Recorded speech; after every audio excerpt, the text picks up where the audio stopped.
But yeah, it is. A lot of it is just kind of. I'm trying to just like speak to comics and just find out like all the mad shit that happens, all the different parts, because people love hearing about it. Yeah. I didn't think they did, but people genuinely love hearing about all the things that comedians get up to. I know. I think when something's just normal in your life, you just think it's really boring. Yeah. So, because it's our everyday life. You go, well, why would anybody be interested in, getting on a train or going to a gig? But yeah, people are. And people are really fascinated about how people are backstage. Yes. Do you know what I mean? Yes, they but are. You can never capture that. It's been tried so many times. Yeah. Behind the wall, fly on the wall, all that kind of, in a green room, listening to comics. You will never get the stuff. No, because we'd all end up in prison. Do you know what I mean? Nobody, because we say awful things, don't we? Yeah. But we don't mean it. And we do it for a laugh. Yeah. The Amazon thing, I can't remember who it was. Was it Catherine? What's her name? The Canadian woman. Catherine Ryan. Did she not? She did like a kind of Amazon Prime thing, and it was all like, yeah. And it was kind of like behind the scenes. And I saw that, and I was like, it was a pretty good stab at it. Yeah. And it did feel sort of, there was an element of, the chat, but you're going, absolutely, you are not getting anywhere close to what they really think. They've not called 9 people a cunt. No, exactly. And I always think, I hate list. I always go, comics are cunts. But I don't really believe it. No. I think most of them have some redeeming qualities, including myself. Hard to find with some of them. But yeah, it is. But I think most of the people you kind of just learn to fucking deal with them. Yeah. You just kind of go, that's their personality. That's who it is. Who cares? Yeah. And I think different people have different, because everyone's on a different journey. Do you know what I mean? Everybody's got a different kind of, set of goals or ambitions. Yeah. But I was saying, and I'll happily say it on the podcast, even people that I like can be a bit cunt. I'm fucking livid that Jack Whitehall, Daniel Sloss, and who else is the other one? There's Jimmy Carr. Jimmy Carr are doing shows in the Festival of the Players, taking 6,000 people up. No, piss off. Do it in January. That's an insane amount of people to be taken off the streets. Especially now, when it's people really will be kind of thinking about what they're going to go and see at the festival. Yeah. Don't be dicks. Do not be dicks. I think some people are guilty of, well, not even guilty because they don't know. They just want to, they go and see one big name and they've done the Fringe. Yeah. That's to them. They've maybe gone to George Square, they've gone to Bristol Square. And you can have big names. Do you know what I mean? Rod Gilbert's doing the wine bar at the Gilded Balloon. Yeah. Do you know what I mean? But not in a 3,000 seater. Stop it. Yeah. Greedy. Unnecessary. How much money do you fucking need? Yeah. Piss off. I don't know if I'm making this clear enough. This is it, Jojo. We want 55 minutes more of this. Stop your nonsense. Yeah. And I think that's how I first started going to the Fringe as well. Before and I got involved in comedy, I would just go and see a big name and then go, I've done the Fringe. And then you get into it.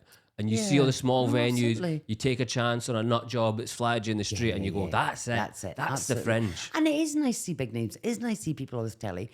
But the big names, if they're going to do the Fringe, should do it in a Fringe venue. Yeah. Do you know what I mean? That's, Stuart Lee's doing the Stand. It's like, that's different. I remember I saw Kevin Bridges in the Pleasance in the Grand, is it the Grand with the kind of big kind of seating? Saw him in there. Fucking hell. Yeah. Such a good show. Yeah. Yeah, even something like that. It's perfect. No, absolutely. But no. Because if you get them into the Pleasance, at least then they can go and see something else nearby after. Playhouse isn't even part of the Fringe.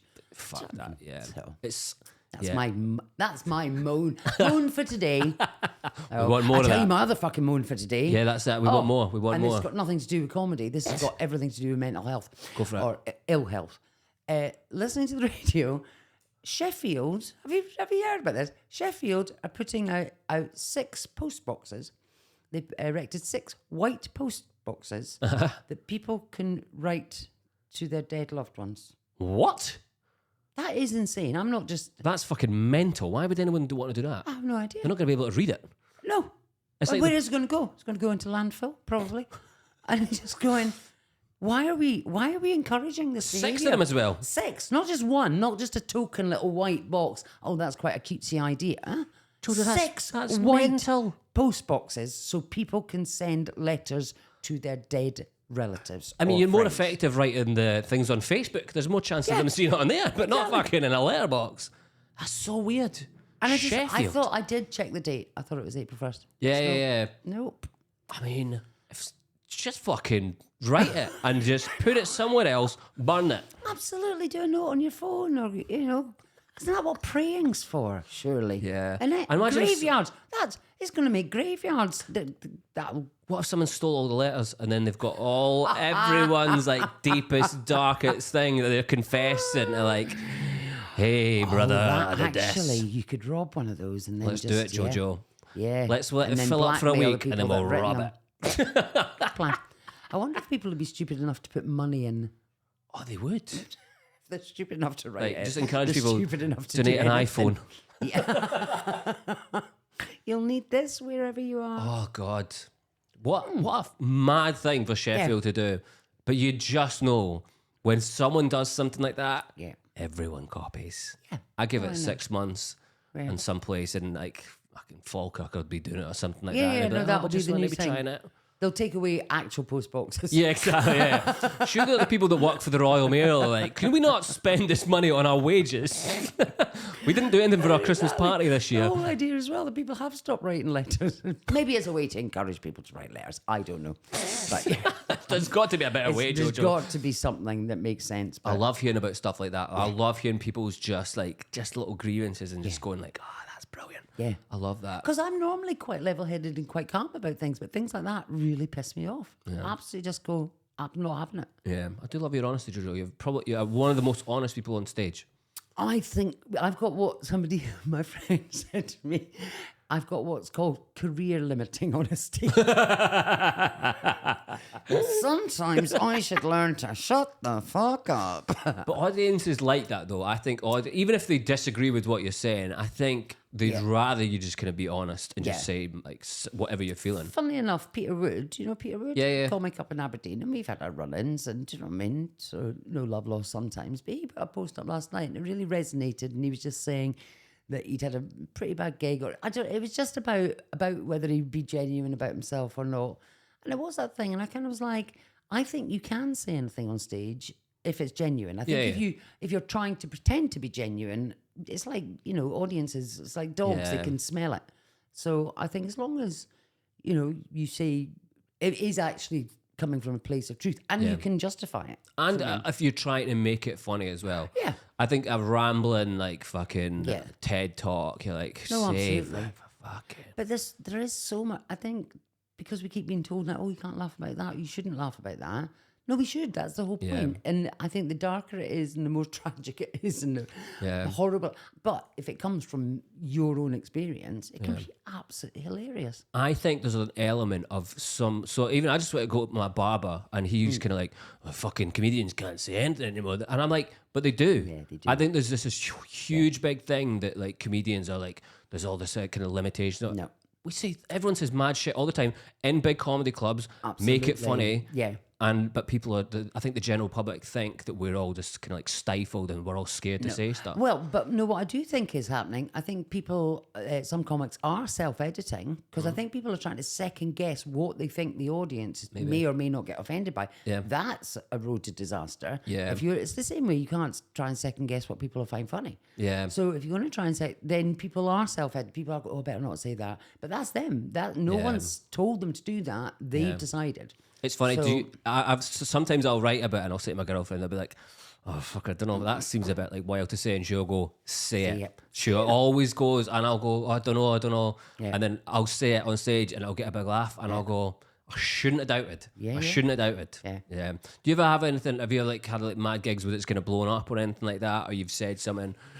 I thought last night, actually, I was on the cusp of, because, you know, it's still a touchy subject with I the think whole a lot of people vaccine, don't- not vaccine. Yeah, I rated. don't think a lot of people, even the people I know that cared about it in the beginning, I don't think they give a shit now. No, they don't. Which is really rather irritating because, oh, you're not fucking brave about it now, are you? Oh, now you don't mind. Oh, I remember when you really fucking minded. But yeah, no, it is. And it's exactly that. I would never have said that out loud on stage even a year ago, maybe. Yeah. Whereas now is that kind of Yeah, I think justification. Well, not even justification, just my perspective. Yeah. Without being yelled at for, you know, just projected because I'm not vaccinated that I'm a anti-vax, right-wing, Trump supporting lunatic that thinks 5 years.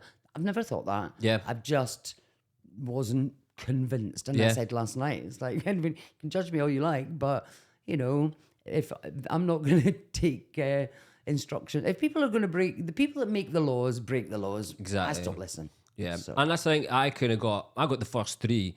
But if it came now, I'd be like, no, I know. I'm not that fucking bothered. And I've got like asthma. Even then, I'm just kind of like, fucking, I'm not that bothered But anymore. I think as well as an individual choice, and people do what's right for them. Yeah, but definitely. that shouldn't have. But even that's then, a like you say whole that, you long- say you were on the cusp of it. You were about to bring me on. The fucking laughs are coming thick and fast. So you said it. The audience laughed. They kept laughing. Yeah. No one cared. And again, it is that thing because just again, it's mine.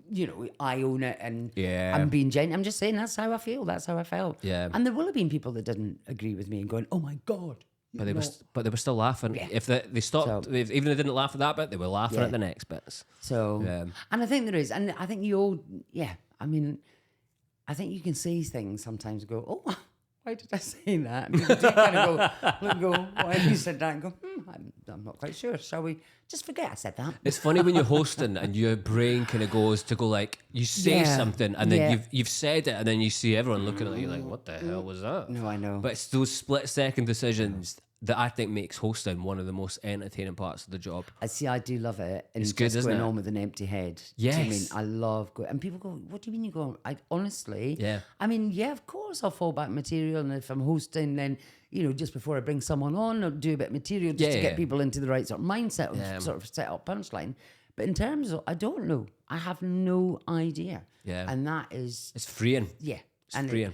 And the most when I enjoy it is when people are just, you can bounce off them. Because sometimes you get nothing, in which case you just do have to go into material because it's just becoming a repetitive cycle of, hello, what's your name? Like How- last night, they were all boring job, Boring boring job. job, boring job, Yawn. boring job. dull. Do you know what I mean? So, And then I saw you can fall back and kind of like, oh, at least it's not a made up job and everything like that. Yeah. And you're kind of going, I think hosting is one of the best things you can do as a comic. Yeah. And I think more people should do it as early as possible. well, I think it really helps when you're writing material, or do you know what I mean? Because I think quite often the idea for something will come from when I'm hosting. Yeah. That, somebody will say something, or I'll say something. I go, oh, I'd never thought of that before. Yeah. There's something in that.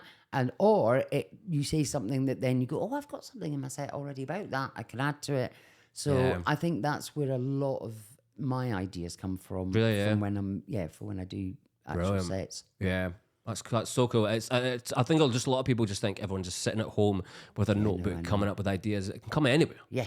Come and anywhere. everybody just has a different way of doing it. Yeah. Completely. And weirdly, I've only just discovered that writing with other people is a really good idea. I know. Yeah. Really good idea. For years, I've kind of gone, no, I'm going to write it myself, and I'm not. Nobody else is taking credit for this. I'm going to write these jokes. Yeah. And anyone I've heard has written something, I'm like, cheat. Yes. and it's just not true. I've been the exact Just same. not true. And I started doing it with Tom Stade and Gareth March, and the three of us, and we take turns and we come up with whatever idea we've got, and then they'll tag something, and then that gives you another idea. I'm like, this is fucking brilliant. Why have I never? And I kind of have done it before, but maybe just not. No disrespect to the people, but just Tom, Gareth, and I just seem to click. Yeah. And you just get the right atmosphere with somebody, and you go, "No, this really works." Yeah. So, and I still very much feel that I own my material, but it's just a little better. bit of insight. Yeah. It's just better. Yeah, So, it's so good because sometimes they'll just tell you something that's like, staring you in the face. You've not seen it. It'll be a callback, or have you thought of that? And you go completely different direction. Yeah, because I've started writing my show for next year because I'm writing one for this year. Called "I Wish You Were My Mom," because loads of people do come up to me after a gig. They either say "I wish you were my mom" or "Thank fuck you're not my mom." And my own kid's just like, "Why are you my mom?" So those are the three things. But again, so talking with Tom and sort of it spawned from the idea as well that Finn was really upset about something, and so there was tags to it that just as soon as he said something, I was like, "Yep," and then that unraveled a whole different stream of things, stream of thought, and So that's the show next year, yeah. No Fringe this year? No Fringe this year, just doing spots. Lucky. I know. Lucky. Honestly, I'm feeling kind of quite giddy. Yeah. Oh, You just get to go when I and just enjoy saw it. And I love seeing everyone's posts in a week to go in that level of desperation. It's like, oh, sure. I'm there. Yeah, when you're looking at your ticket sales, going, oh my God, what is it? But also just going, that sort of sense of going, just A year relax. off. Yeah. Because how many fringes have you done then? 20? Yeah. Yeah, I reckon so. Various. So sometimes I've just done a play or the Fannies. Yeah, Do you mean? yeah. So various. And then I've done a play, Fannies, and my solo show. That's been in What year was that? 2019. Jesus Christ, Yeah, Jojo, mad. that's a lot. I did Madam George at midday. Then I Yeah. did my solo show, and then I did the Fannies every day for a month. How was that fringe? Was that soul I destroying didn't at the drink. end? You didn't drink? I didn't drink because there was no way I could have done it if I Yeah, drank. yeah. And I like a drink. Oh, yeah. If there's one thing we know about Jojo Sutherland. He likes a drink. But yeah, I Shit. genuinely did. I think I had 2 nights where I had a window of opportunity. I had a Monday off. Got absolutely blitzed. But yeah, other than that, I was Yeah. like, nah. Was one of your most memorable fringes then? Do you think that's could be one of your favourites? Yeah, definitely. Yeah. Which there should be a lesson in there somewhere, shouldn't there? You didn't drink, you had a really good time. Why don't you just keep doing that? No. Do you ever because I've been at like fringe shows and I've had fringe shows where like something mad's happening. Have you got like a fringe show that you've done that sticks out in your mind for going, oh, I love to tell people this story? God, you know what? Well, my memory's fucking awful because I Same. can't remember yesterday. Well, quite a cool one. I did a play years ago with Karen Bailey. Oh my God, that's going to be off. I can't remember who else was in it. Dawn Paralo, who wasn't a comedian. Me, Karen Bailey. Who else was in that? I want to say Janice Fair. I think it might be Janice Fair. And Dawn had gone for an audition. So we were doing a thing called Cocktail. It was like, play about bar staff. And it was site specific. It was in the old espionage building, the cocktail bar at the top. Yeah, yeah. So we were behind the bar. Nice. And the audience. So it was great. So much fun. That's quite cool. And it was really cool. And Gowan Calder directed it. And Dawn had gone for an audition in Glasgow during the day, but was going to be back in time. Wasn't back in time. Right. And we were like, what the fuck are we going to do? Fuck. And it was like 10 minutes before the door was opening. We're just going to have to fucking cancel it. Not weirdly, because at the time, really good friends, Alan Carr had come to see the show because he was really good mate. I know him quite well, but Karen Bailey knew him really well. And he was like, oh, I'll do it, lovey. And literally, we had Alan Carr sit on top of the dishwasher with a script and read the... And I mean, it was not the show that they came to see but I mean, at all, but it was hilarious. But you're getting Alan Carr just getting Alan jumping Carr, in yeah. at the last second. Yeah, just reading the lines from the spec. Holy was shit. so funny. And it was, I'd forgotten about that. That was fucking Yeah. brilliant. Well, that's the thing. That's the things I And I love about do the love fringe. things like that when you just pull it out your arse. Just Yeah. that whole show must go on. Yeah. You know. Like you see when like a fire alarm happens and people go and Yeah. do the show in the car park and everything like that. Absolutely. Or carry on doing it. And I think it was Marcus Ryan. It was somebody last year. They'd ran over their time and they hadn't finished their show, so they just went out in the courtyard and did the rest of it out there. Yeah. I love stuff like People that. just don't give a shit. It's so good. And it's just But I like, also do like it when it goes wrong. And I like it when people are drunk on stage. And I do like it when people say things. you enjoy the chaos of Yeah. things, don't you? And that's maybe what I don't like about how comedy is at the moment. Yeah. You know, if people get the cock out, people get upset. I don't. Yeah. If you kind of know you're going to see Jerry Sadowitz, Oh, yeah. you kind of know what you're getting yourself in No, for. absolutely. But then Jordan Gray got their tits and their cock out. Yeah. But that's heralded brave. So I'm just confused as to what. Yeah. It's funny. Gus was on and he was telling me about how much he loves the chaos and everything like that, and I was like, "So you and Gus get on so well." We do get on very well. Yeah, we're kindred spirits, Gus and I. Yeah. But then, did you ever see, again, that was the gig Gus did at the Monkey Barrel. We were just, I can't remember, it was a new night or something. He was like, I'm just going to go on and not speak English. I'm just going to do a made up language. Yes. And he was like, I go on then, Gus. Have fun with that, But mate. yeah, hilarious. Yeah. I mean, he didn't know what he was saying, the audience, but so it just shows you the rhythm of a joke. It was just that kind of, and then, honestly, I was poorless. Yeah. That way you just I've heard kinda about go, that one. It was just really, really funny. That's brilliant. And so experimentation like that. And I think, again, people don't take enough risks. Do you? Tom Stade's another one that I really admire Yes. for committing to something. If he's got a bit of material he wants to try and it will be dying on its arse, and I can be at the back going, oh, just tell a fucking joke. Oh, and he doesn't bail. And then you see that 3 weeks later and it's fucking gold and like, you cunt. Yes. Yeah. So I really admire that. Yeah, Sometimes I do go into that phase sometimes. A lot of the time I'll play it safe. It depends what mood I'm in. Yeah. Joe McTernan always says, he's like, I love it if you're in a bad mood. Do you know what I mean? If I see you in your eye, go, oh, don't give me a fucking ball back. Oh, stand and watch this. But I could show. Stand and watch this. Because I Yeah. do always go in the mood I'm in. So sometimes if I'm in a really happy-go-lucky mood, I'm just a bit dull. Do you know what I mean? Because I'm like, oh, I don't really have anything to say So today. tonight before both shows, they're just gonna like fucking chuck a drink on you. There you go, fucking hell. Yeah. Fucking tell me about those white fucking post boxes again. You're gonna have to make that a bit, Jojo. That's gonna have to be a bit. Yeah. Because I think it should be. I think a lot of people will go, that is fucking stupid. Yeah. No, it is. I mean, again, it's like I'm not empathetic or unsympathetic to grief at all, if not bloody master of it. But equally going, I don't understand. Yeah, okay, if it makes somebody feel better, then what's the harm? Yeah. But then sometimes you just go, no, stop it. Yeah. Stop it. There no. is sometimes I just think people are just such fucking attention seekers, and I'm just thinking, no fucking you're gonna fill 6 post boxes with that shit. Okay. Yeah, that's a bit, Jojo. I'm telling you. I think it is a bit because a bit. The show next year is going to be called I Wish You Were I was going to call it There's Nothing Wrong With Me. I Feel So Alone. I haven't been diagnosed with anything. I feel lonely. Same. I've had nothing. I mean, there's probably plenty wrong with me, but it's My girlfriend always says, like, she's just like, there's fucking something wrong with you. I can't diagnose you, but there's fucking something. And I'll go, thanks. Yeah. I like that. But then I don't think there's anything wrong with it. I think it's called a personality. Do you know what I mean? I think if we were all the same, how boring. I know, yeah. I like it when people are a bit bonkers and a bit bad and a bit unpredictable and a bit... That's everything that comedy says to me. Yeah. It's like, oh, I don't know what's going to happen. Yeah, I love it because it's all about surprise. You're kind of meant to be up there and you're meant to be surprised by what you're about to hear. And like the Tom Stade thing, he's got an idea, he goes up.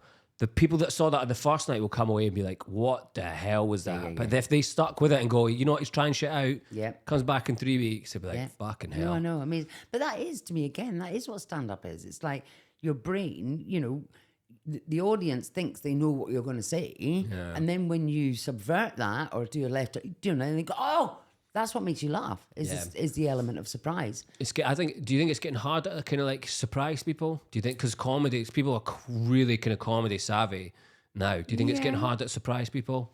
I think it's easier to see. The jokes have to be way better. So I think comedy's got better. Yeah. I think it's less lazy. Yeah. There's loads of it, and so some of it, of course, is still lazy. But I think that comedy has become, because it's harder to make jokes because so much on the internet, so many tweets. Do you know what I mean? Yeah. That you watch something, and even though I really, really love him, Ricky Gervais and his what was the show called? Yeah, his most recent one. Most recent one. And, you know, he got hassle for being transphobic or whatever, but watching it, just a lot of the jokes, I was like, I've kind of heard it. I've kind of heard it. Yeah. In the clubs, done a bit better, actually.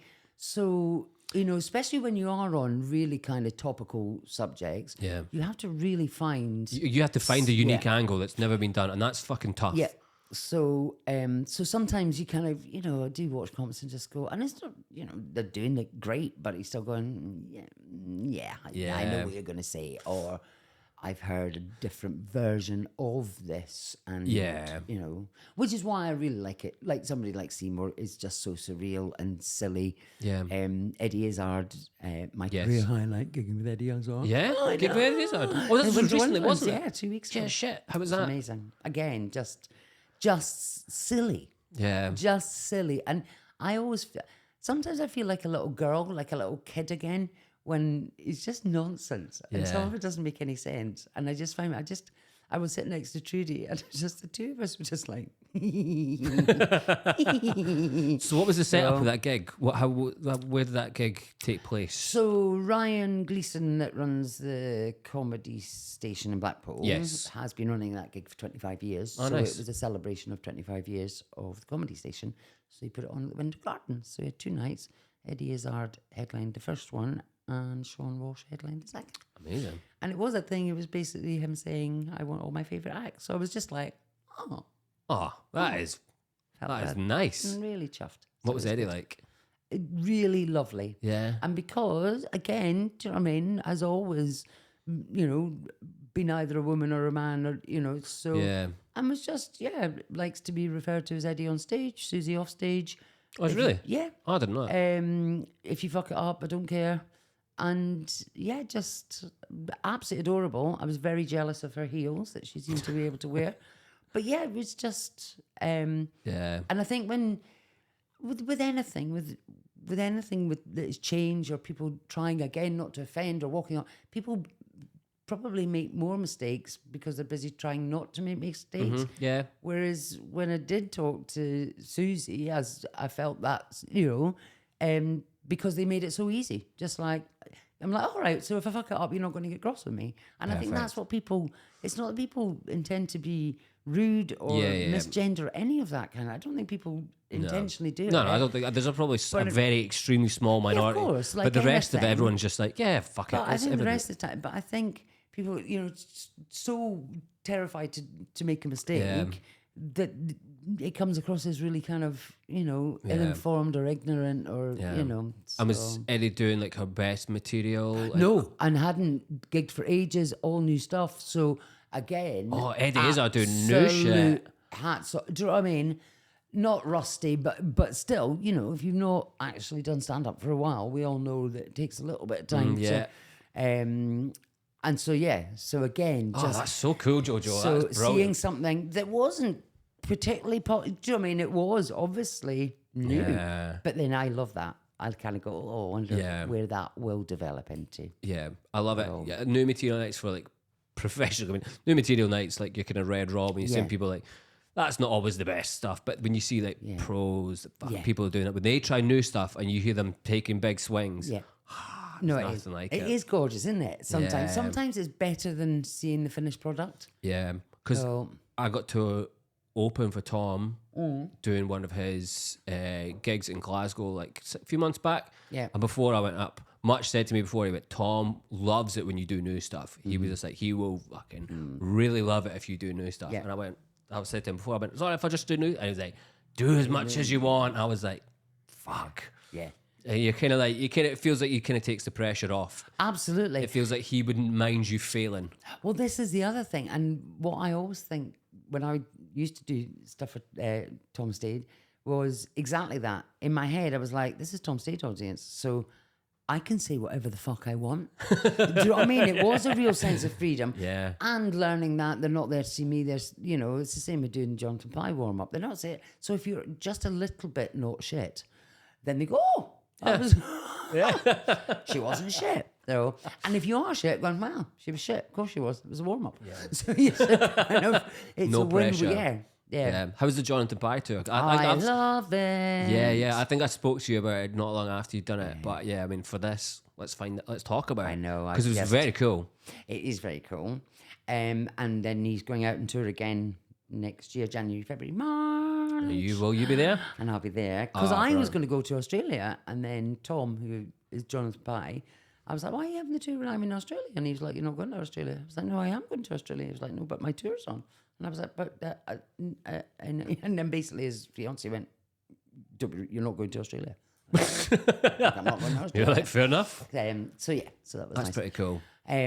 But yeah, I think he's absolutely brilliant. But he's publicly said he didn't particularly enjoy when he did the Edinburgh Festival. Comics did have a bit of a sneer down their noses Really? at them. Yeah, because he's not a comedian to trade, he's an actor. I think some people felt that he hadn't earned his stripes. Yeah. There's always an element of that. Yeah, no matter no, what. absolutely. And then, I think politically people thought he was right wing, and he isn't. People thought he was right wing. Yeah, I know. Who the fuck thought that? I thought he was like the most kind of liberal, kind of like.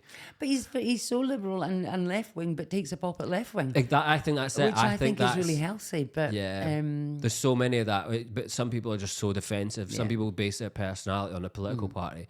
That if you attack the political party, they're like, oh, what? No, I know. That's me. But yeah, and the other thing I love about doing Jonathan Pie Tour Sport is that Tom doesn't like staying in budget hotels. Oh, So we always really? stay in really nice Cool. hotels. Is it just full UK tour? Yeah. So Is he known outside of the UK? I don't. Australia. Is yeah, right? yeah, Cool. he's pretty big in Australia. And I think now because he did a thing in America that, sort of Americans starting to take notice.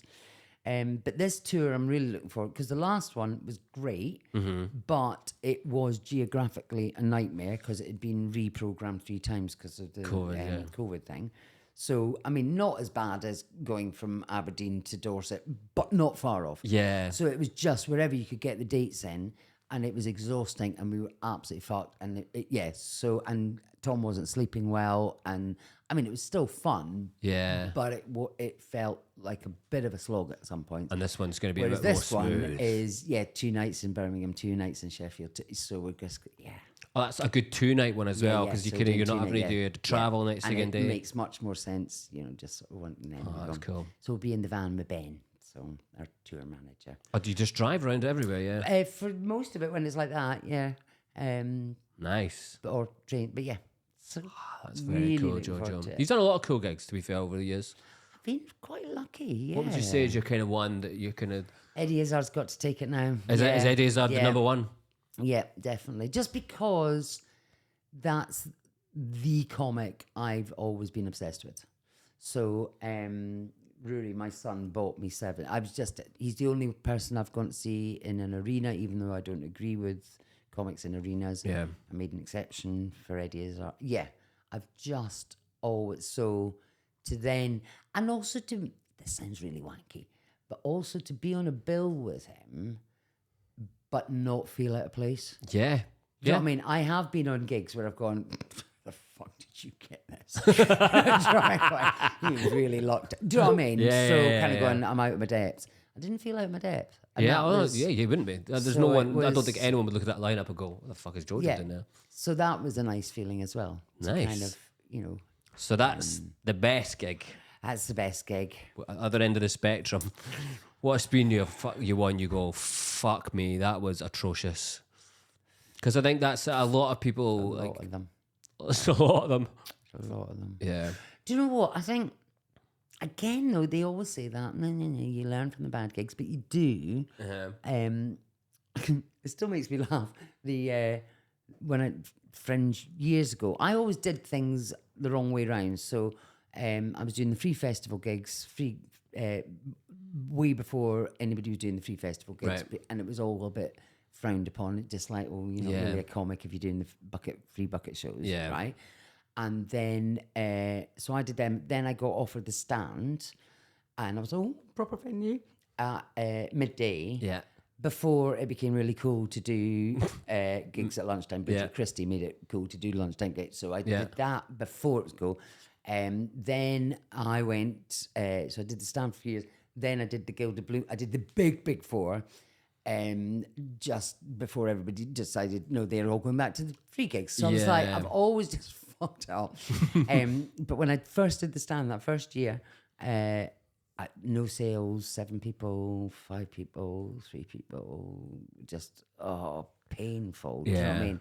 And every day just kind of going, oh God. And there was one day, there was 4 people, and 2 of them were competition winners. They'd given away free tickets on Radio 4. Oh God, no! And I was just like, oh my God, I They can't don't bear really it. want to be here. So yeah, but weirdly, that probably helped my style become really conversational. Yeah. Because I was just basically having a chat with these people. Yeah. And I do remember Tommy Shepherd said to me halfway through the run, he was like, "If you don't want to do the rest of the run, I'll understand." Do you know what I mean? And I was like, no. Do you know what I mean? As soon as he said, you're not getting numbers, you can bin it. I was like, no, I'll keep doing it.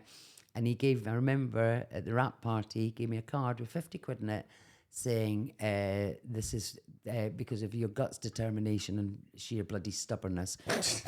Go and feed your kids. Thank you very much, Tommy. So yeah, but then I remember one of the first gigs I did after that run was a charity gig, again, which I didn't think I should be on. It was like in Glasgow, it was like 1,500 people. I can't remember who was on it, but I just feel like, how did I get this gig? Yeah. Right? But in my head, I was going, there's 1,500 people. Even if fucking 10 of them laugh, that's past my personal best. Do you know what I mean? So that's when I learned that big crowds didn't scare me. Right, okay. So, because, quite often you're like, oh my God, big crowds. I'm like, oh, piece of piss. Yeah. It's small crowds that terrify me. Right. That's a good way to think of it. Yeah. That's a good way to position it. Because your odds are so fucking low. Yeah. Do you know what I mean? So if it just goes even slightly well, it's a success. Yeah. Yeah, it's probably why, like, arena comics, it's fucking tough to watch. I watch some of them and I'm like, it kind of works. Mm-hmm. But yeah, not that much. So you do... Well, whenever you're at those arena comic, you can see people just wandering around. They're going for a piss, they're getting a beer. It's just like, there's not that. And I think comedy does need to be in a small space and packed in. Yeah, places like the Stand are just... Yeah, perfect. Perfect. But yeah, no, there's been endless gigs where people just haven't laughed. In fact, Bruce and I were talking about this the other night. The gig I did at Glasgow Jongleurs. I was doing a set, and the old Glasgow Jongleurs, there was a table over there that were quite sort of prone to chatting. They were sort of slightly behind the stage, and they were chatting away.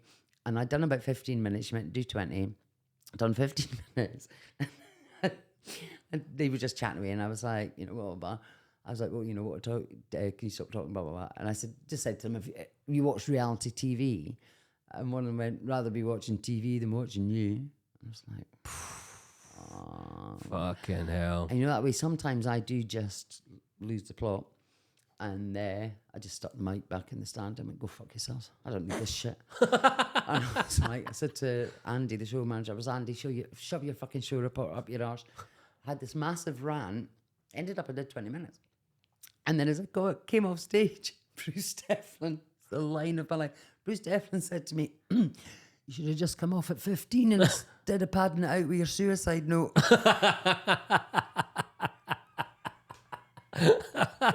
Go fuck yourselves, I don't need this shit, fuck you. So you did all this from on the stage, the kind of shove your show report up your ass? Your show report up your ass, I don't need this crap. I brought up 4 fucking kids. Who the fuck have you done with your lives? Fuck you.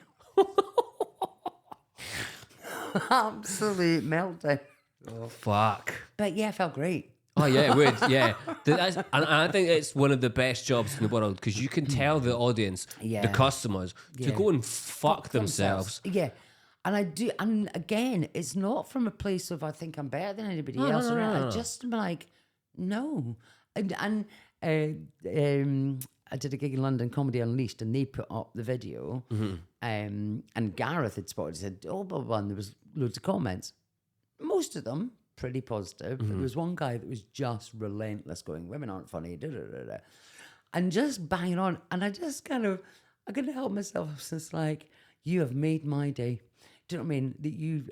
That I've pissed you off so much that you've taken time out of your life to be a cunt. Yeah. Thank you. Yeah. And it's like you've basically, been a cunt to someone who couldn't give less of a shit. Yeah, that's it. And people don't believe me when I don't give a fuck. Yeah.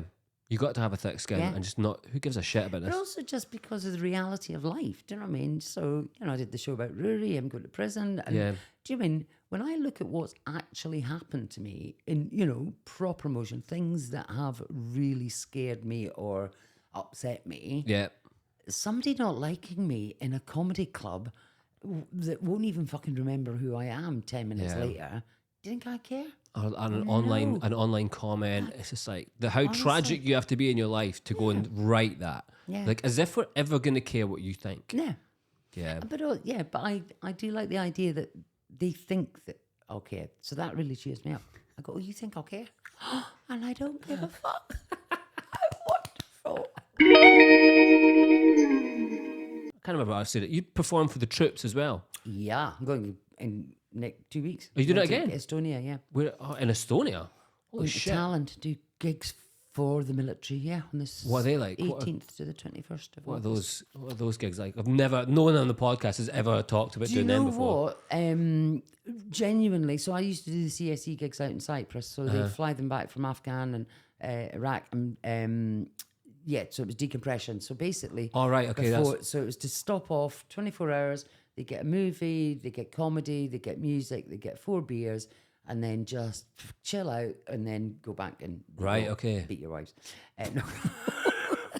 But that was the whole point. Do you know what I mean? You're in that fucking. So it's a proper decompression part. To kind of, try and get back into civilized. Yeah. I mean, it was a really good idea. 24 hours wasn't long enough. I think, given what a lot of them experienced. So they used to be absolutely feral. And when you did them? No, but so before I did them, I mean, some of the story, but before they introduced the 4-can limit. So before they introduced the 4-can limit, it was just carnage. And obviously back then you didn't get women going and doing comedy. And it's as simple as that. Just And probably, whether I agree or not, probably it would have been awful. Yeah. They introduced the 4-can limit, and I don't give a fuck. But do you know what? Genuinely really grateful. Yeah. But also they were kind of dying to get home to see their families. Yeah. So they were a bit distracted. The ones where when I go, they're on manoeuvres and they're not coming back. They're just quite grateful because they're just like, oh, fuck yeah, bit of a break from day-to-day shit. And are you going to, it's Estonia for what? Have you ever been to Estonia? No, never. I have no concept of what Estonia would be like. Either. I've not been. What's your favourite place that comedy's taken you? No, that isn't, because I really, really enjoyed gigging in Berlin. Oh, really? Yeah. Oh. And there was something just quite bohemian. Yeah, it's a very cool city. Yeah. So, and because I did 2 nights, the first night I just did my set, which it's not particularly Scottish centric. But maybe I did talk about EastEnders. There was something, but basically, fucking blank faces. It was really awful. I was like, this is fucking torture. And they didn't seem to get anything. Even when I was talking about kids, I was like, tell these people. And I literally the next day went on a bus tour. I do that in every city now. So I went on a bus tour and just went back on stage that night and talked about what I'd seen in Berlin and had the fucking time of my life. Right. And quite often I found that if you talk about the place that you're at, and yeah. So It's weird. We talked. Jo Caulfield said that about when she does corporates. Yeah. People go up. She said, people go up, do their club set to a corporate, down their arse. She goes up. She said she writes it specifically for them, and then they're interested. They give a fuck. Yeah. So you were kind of doing that. Is that what you kind of do now? No, absolutely. And I do kind of do that. And Tom does that. He always had to find something. He was doing that thing that was really clever. I was jealous of the sort of top 10 things to do in whatever city he was in. And then he would talk about it. Yes. So, but yeah, people like to be, it's human nature. People like to be talked about. Yeah, that's it. So Berlin, favourite place? So Berlin, definitely. I loved doing the festivals in Australia. Hated Australia. Why? Just racist, misogynistic, honestly, love rules. Yeah. Hypocrites. They have, everywhere you go, there's like on the airport bus or in bars, these announcements going, we like to give thanks to the original owners of these lands. Like, yeah, but you're not fucking giving it back, are you? Do you know what I mean? Banging on about that shit, you lying little bastard. It's doing the bit in your set when they don't cross the road. They don't cross, honestly. So it was me and Kerry Marks were just standing, like it was green, red man. And I was like, well, the road's closed. So we started walking. And then people are like, oh, I was on my phone. Somebody went, get off your phone. When I was walking on my phone. Fucking mind your own business. Yeah. And did they actually, again, because I've never been to Australia, did they properly cut you off at the bar when they think you're even slightly drunk? Oh, yeah. Well, so somebody was ordering 6 shots and the bar person said, I need to see who's having these 6 shots. So there had to be 6 individuals drinking them, and they had to drink them at the bar in front of the bar staff. Holy shit. It's honestly insane. This whole fucking laid back Aussie. Yeah. And it is, it's... But cool, good place to get good comedy audiences. Yeah. Are they? Again, sort of audiences that I quite like, where you kind of go, I think you're a little bit conservative and a little bit sensitive. And I'm going to get round you. So I love those audiences. Yeah. Because it's hard not to prejudge, and they were. I mean, Melbourne particularly, really quite conservative. It's a conservative country. Really? I thought Melbourne had the proper, the kind of liberal, kind of laid back, happy people. No? No, liars. But you kind of, but open to it. It is that, yeah. They're not going to mind taking the piss out of them. Yeah. But they also just take things literally. Do you know what I mean? It's very, very odd. Yeah. But fun. I really did enjoy it. Yeah. So. It's when you think about it, you kind of get to meet the cool people, tell customers to go and fuck themselves. I mean, it's hard there is no other job. Do you know what I mean? I genuinely think it's probably one of the best jobs you can do. And that's the thing, is kind of sometimes I forget, because you can't, if you're in Tesco, if you're on the counter, you can't go fuck yourself, you can't. I mean, some people do. But yeah. What did you do before comedy? So I did train as an actor. All right. But then got married, had kids, blah, blah, blah. And so, I worked in bars. I was a wedding organizer at Dundas Castle. A taxi driver. Drove a taxi for ages. Drove a taxi? Yeah. Nice. Yeah, little private hire. Where about? In South Queensbury. So, nice. 6 o'clock in the morning, 6 o'clock at night. Did the school run. Honest I did like a drug meal. You'd pick up a package and take it somewhere. Oh, you could absolutely. Did people honestly do that? Yeah, 100%. And then you get the little old ladies who would go get the pension, and they always tipped. Oh yeah, bless them. You take some really wealthy businessman at fucking 6 o'clock in the morning to the airport, nothing. Yeah. So just again, really fascinating in terms of observing people. So yeah. And then, were you what level of taxi driver chatty were you? Were you? Oh, I chat to anybody, honestly. Yeah, I was thinking absolute blether. But then I do that wherever I go. I was in when I was where was I last weekend? Tramlines Truck Fest. Oh yeah, Truck Fest. Pi was on, and he was meant to be staying, and then decided not to. I was going to camp. He had a hotel. He decided to go back to London. I took his hotel room, a place called Molly's Motel. Which is part owned by Soho House, so it's just really cool. Nice. And all the artists were staying there, and all the crew. And it was great. And the bar was open all night. So I came back, and then I went up to order a beer, and there was 2 people there, and I just started chatting. She was like, "Oh, do you want an espresso martini?" And I was like, "Yeah, why not?" Fucking yeah, dude. And then I found out that he was a graphic designer, and she was a drug dealer. It was a great night. and then somebody saying, "How do you meet these people?" I was like, "Just because I can to them." sniff it in their pockets. I knew there was something I liked about that woman. Always chat to everybody. Always. Oh, Jojo, it's been class. Into trouble. I really enjoyed this chat, Jojo. Thank you very much. Thanks very much for coming in. It's been a pleasure. There's a few things before you go. You basically get to suggest a guest that I've got to try and get on for a future podcast episode. So to try and get on. Anyone that you think I should try and get on, and I will go out. And Bruce Devlin. Bruce Devlin? Yeah. Cool. Any backups? Yeah. We always like to try and do 2 or 3. Okay, so Bruce, have you had Joe Heenan? No, actually, I was trying to get Joe. Joe was through today, and I'm going to try and get him on another time. Joe Heenan. Mark Simmons. Mark Simmons? Yeah. Is that the guy who does all the puns? Yeah. He's so good. So funny. Yeah, Mark Simmons. There we go. I like that one. Love that. Yeah. And then the last part is, have you watched any films, TV shows, or any albums you've listened to recently and you think more people need to hear about that? I've loved it. More people need to watch it or listen to it. I watched that Wham documentary. Wham documentary? Yeah. Oh, is it good? Really good. I love Wham. Really good. So, and they've got, because Andrew Ridgeley's mum kept everything, every scrap of paper, all the rest. They got the footage from literally when they were still at school. It is, yes, proper nostalgia. It's a real feel good. And also just, because everybody thought Andrew Ridgeley was a fucking hanger-on and all the rest of it. And he's definitely like the kind of. And I'd always thought when Mum split up that it'd been, acrimonious, but it wasn't. It was genuinely, they had a last concert. It was really amicable. So, yeah, that. And despite, I think it's an absolutely vile concept, and I thoroughly disapprove, but I am completely addicted to the Traitors.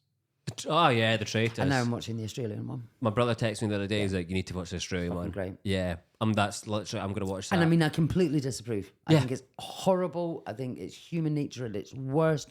I think everything about every element of it is fucking vile, and I can't get enough of it. Love it. Perfect.